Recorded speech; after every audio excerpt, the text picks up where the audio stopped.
Hey guys, and welcome back. I want to talk about something that's near and dear to my heart, and if you're watching this video, I hope it's near and dear to yours as well. I want to talk about this new show I saw on Netflix, and it just so happened to be named Avatar, so I clicked on it, and I was like, hey, they put the Avatar movie on Netflix, I want to watch this again. It turns out that they made a show about it. I don't know if you guys heard about it, but they made a show, and I sat down and watched the whole entire thing through, all 8 episodes, right there, same day, just watched them all the way through, because I love The Last Airbender. I watched it on Nickelodeon when I was younger, and I have strong feelings about it, because in my life, through my, I'm not going to get too in depth with it, but my belief system kind of ran true with how Avatar kind of taught their lessons, how everything's universally connected, put good into the earth, get good back. You know, things that are healthy to teach a young child kind of resonated with me. Watching this show brought back a lot of repressed feelings about this show, and I want to sit and talk about it. First off, if you don't know anything about Avatar: The Last Airbender, it's a show about, well, let me show you the intro. It's pretty much self-explanatory by then. Earth, fire, air. Long ago, the 4 nations lived together in harmony. Then, everything changed when the Fire Nation attacked. Only the Avatar, master of all 4 elements, could stop them. But when the world needed him most, he vanished. 100 years passed, and my brother and I discovered the new Avatar, an airbender named Aang. And although his airbending skills are great, he has a lot to learn before he's ready to save anyone. But I believe Aang can save the world.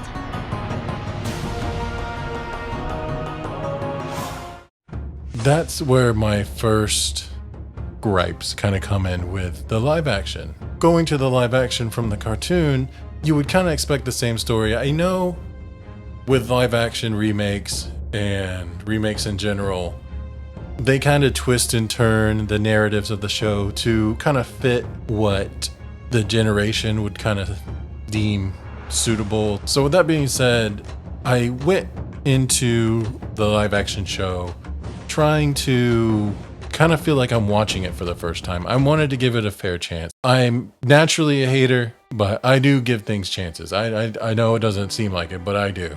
With the first episode, I wanted to sit and see what kind of world they were building. And watching it, I kind of kept thinking back to the cartoon. I really tried to stop myself, but I just kept going, and it kind of, it just made me think. So I pulled out my phone, I started taking notes, and I was like, what is bothering me so much that I can't watch this as a new show? I'm watching it as a recreation for what it is. So the first episode, they tried really hard to recreate like the first 1 or 2 episodes, and they tried to smush them into one episode, which going along the season of this, the first season of this live action remake, they do that a lot. Not only do they take full episode arcs out, which is I'm perfectly okay with in some cases, but they try to smash multiple episodes together, and sometimes it works, sometimes it didn't. But with the first episode, I was like, okay, cool. They're trying to lay the baseline, explain to every single person who was a fan or who is a fan what's going on and what the shows are going to be about, which, cool.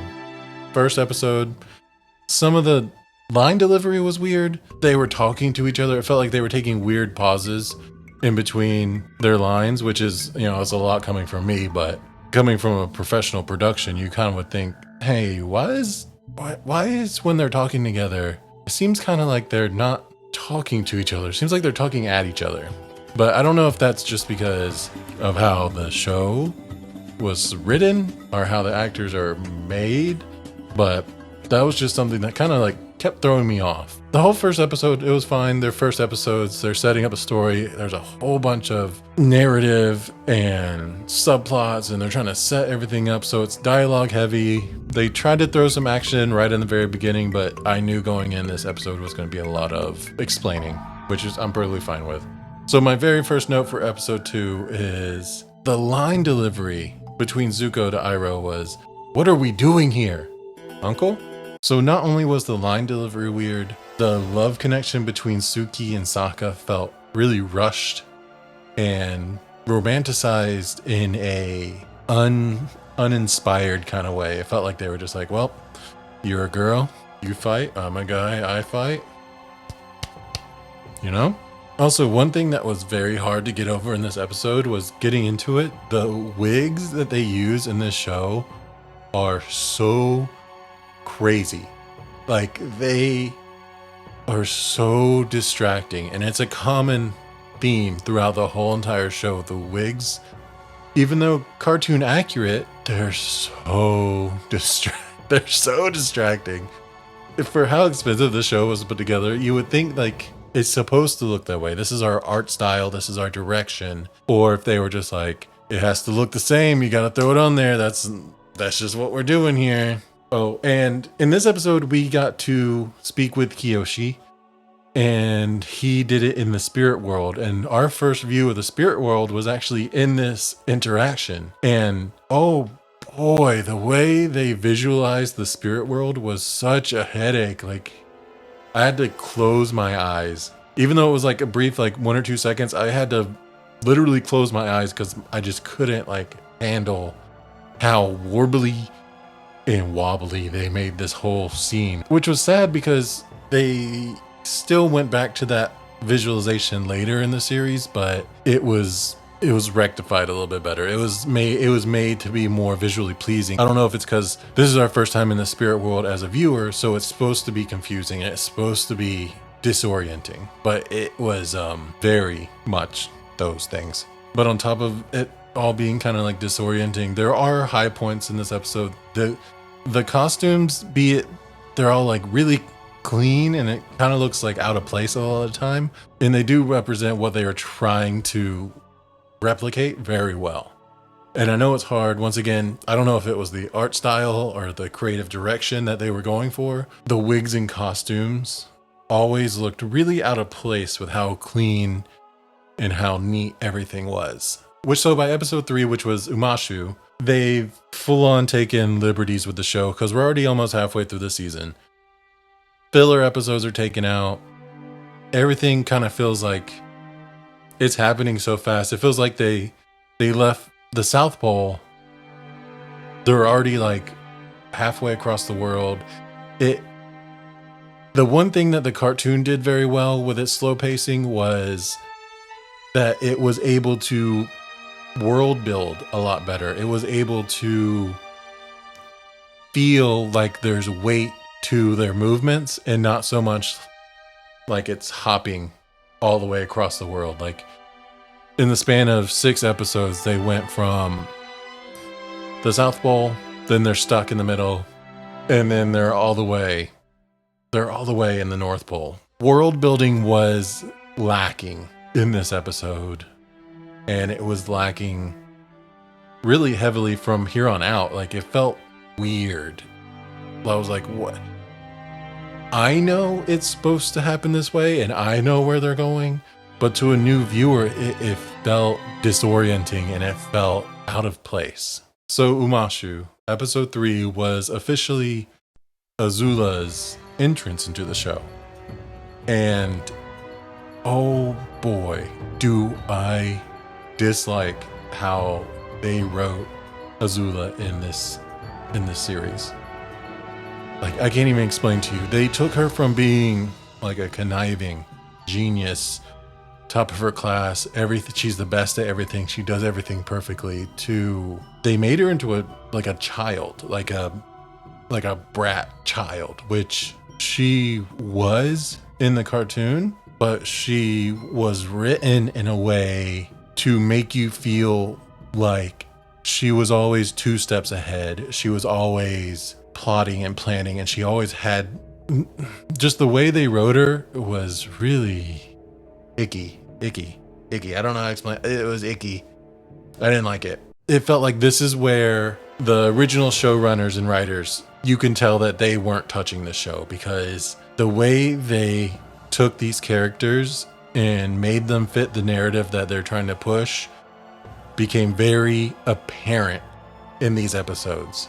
But if I were to say anything about this one episode, it would be all the fights leading up to this episode were very wiry and weird, but the fight between Zuko and Aang in the marketplace, I wouldn't say that was the best fight through the whole season. That was the best fight through the whole season. The way they moved and fought each other, there was no CGI, there was no special effects. I mean, a little bit of CGI, a little bit of special effects, but it was to the point where it was just the actors and the choreography, and it was just, that was the most fun watching a fight I had during the whole season. And it happened in episode 3, and I had 5 more episodes to go. But apart from that, the show at this point, at pretty much at the halfway point, was heavily focused on, I'm Aang, I need to go this way, you're coming with me, we're meeting on who we meet along the way. I mean, that's fine. But a very important aspect of the whole show and the whole series is Aang as an avatar is a very spiritual avatar. He leans really hard into helping the spirits, using the spirits for help. And I would think, since they're not teaching him any bending in this whole season, that they would lean more heavily into getting the spirits to help. But they didn't, and that's okay. They took more of a fighting fire. They took more like a dialogue approach and we search within ourselves to understand what the next steps in our lives have to be. Let me explain it to you like this. I buy an oversized pillow. I want to streamline that pillow. So I take out some of the stuffing and I make it more accommodating for everybody to use. But here's the catch about that. I accidentally took out too much stuffing, and now the pillow is very flat. The pillow is very sterile. The show took out too much filler without adding substance. It made me really sit down and think, is this show made for the fans, or is this show made for a new Netflix audience? For the next generation? Who is this show made for? Because I'm feeling like it wasn't made for me. I'm feeling like it was made to fit a broad spectrum, which the original show did very well. It felt like during the midway of this season, it took a hard right turn. I'm not going to make any comments on Boomie's makeup and Boomie's trials. They completely destroyed those. I was a fan of Boomy. I liked his trials from the show. If they made him a very calloused, one-dimensional character, instead of rooting for him and rooting for what's to come for him, it made me not care. Oh, he got captured, so what does that have to do with anything? Not only that, they took a pivotal portion of the show in an episode that lets you discover more about Aang and Katara and their dynamic, and Sokka and his dynamic. And they took secret tunnels and made it into a joke, and thought just by giving us the song, changing what love is brightest in the dark is supposed to mean, that we were just going to be okay with it. Which part of me, like, I started shaking. I was vomiting on myself. I was just like, what? Why did they do this? Why did they do this? But apparently they knew what they were doing, because then they turned around and started playing Leaves from the Vine. And I went from pissing, shitting, farting mad to sobbing, crying. And then I forgot about it, because they knew exactly what they were doing. They were like, man, how do we make this pivotal point in the cartoon makes sense on live action without taking up a whole episode slot, while also trying to appease the fans and making it make sense. So they just threw Leaves of the Vine at us and they were like, mad, cry about it. And that was episode 4. That made me not hopeful for the Blue Spirit. That made me not hopeful for the finale. That made me not hopeful for Katara's training. That made me not hopeful for Aang's waterbending training, which was supposed to happen. But again, that's about to come up. By this point, I was a little mad. I was a little frustrated. I was crying. And I was just like, man, I really hope they like at least take some time to explain the spirit world, explain what's happening, explain how the Avatar works with the spirits to be the hero of both worlds, be a defender of both worlds. And they didn't do that. They didn't do that. They smashed 3 episodes together, referenced 2 more, and thought, hey, we're almost done with it. We're running out of budget. We used the last of our budget on that big fish on the end. So we got to figure out what we're going to fit right here. So film every single thing in the dark so you don't see anything. Make it to where the fans get the panda, the blue spirit, and flush out Iroh a little bit, actually. Flush out Iroh and Zuko and Aang's story. Flush them out, you know?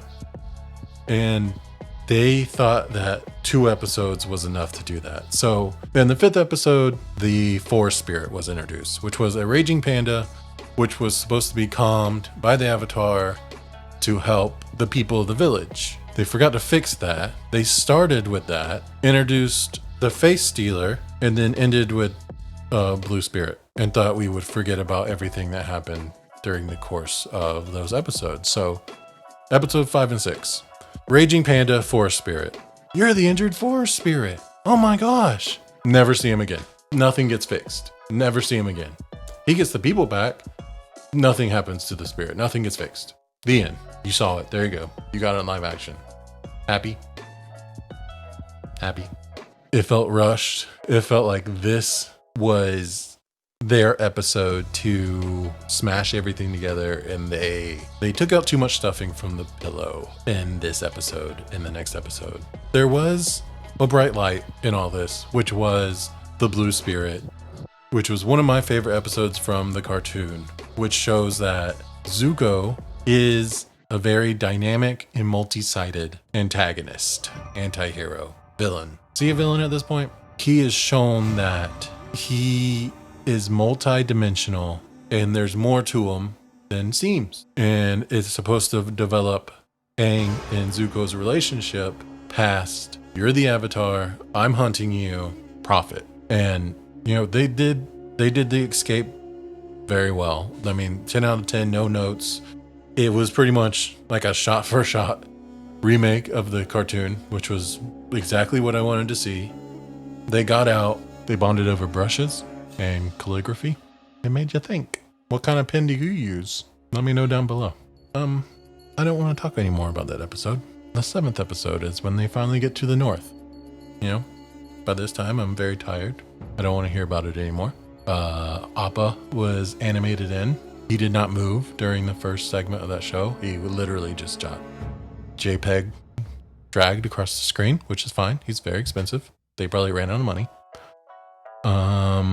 You could tell that they wanted to stick the landing for the last episode. So they spent the 7th episode developing stories, getting you to know characters and motivations and what's happening and all the storytelling things, and it felt empty. It felt weird because they cut out Katara's grandma love story, which was supposed to be Paku's invitation to train her. They cut out Aang training to be a waterbender in the north, which is the whole reason in the show, in the cartoon, for him to go up there. They cut that out because Kyoshi gave him a vision and they were just like, go up there, save him. When I think about the cartoon, and when I think about specifically the first book, and when I think about The feelings I had watching that for the first time, not compared to the Netflix show, but the book one, as we call it, you know. The first book always left me wanting more. Not in the sense of, I really liked that, I want to keep watching that, I want the second season now, but as in, that felt like a very weird test run of a mishmash of stories. It always felt like the first book, the writers didn't know what was going on. The writers didn't know which direction they wanted to take the show. They had a start, middle, and end, but they were kind of figuring out the first bumps in the road, which they did in the cartoon, which is why I think a lot of people are very lenient on the first season of the Avatar. Every first step isn't always a leap. It needs to be steady base, and then you can jump. So I'm hopeful for the second series. The third book, Fire, was always my favorite in the cartoon. I have watched the third book over and over and over again. The second one was my second favorite, and the first book was my least favorite. I'm hopeful for the next season. I'm hoping that they will have better writers to fully flesh out what direction they want characters to go, how characters develop, which was one of the main downsides of the live action and having such a budget and only 8 episodes was nothing felt fleshed out, nothing felt compromised, but also nothing felt fully realized. And I hope everything only goes up from here. It is a show. You are going against millions of people who pretty much love this show to death and have rewatched and watched this show endlessly. So of course there's going to be scrutiny. Of course, you know, I don't want to bring up the movie, but it could have been another movie like that. So I'm hopeful for the future. I didn't love it, but I didn't hate it. It just felt like content in this world is so readily available. You really have to make something great for people to latch on, and this missed the mark on a few rungs. But with that being said, if you've seen the cartoon, I'd give it a 6 out of 10. If you haven't seen the cartoon and you're watching it for the first time, 2 out of 10.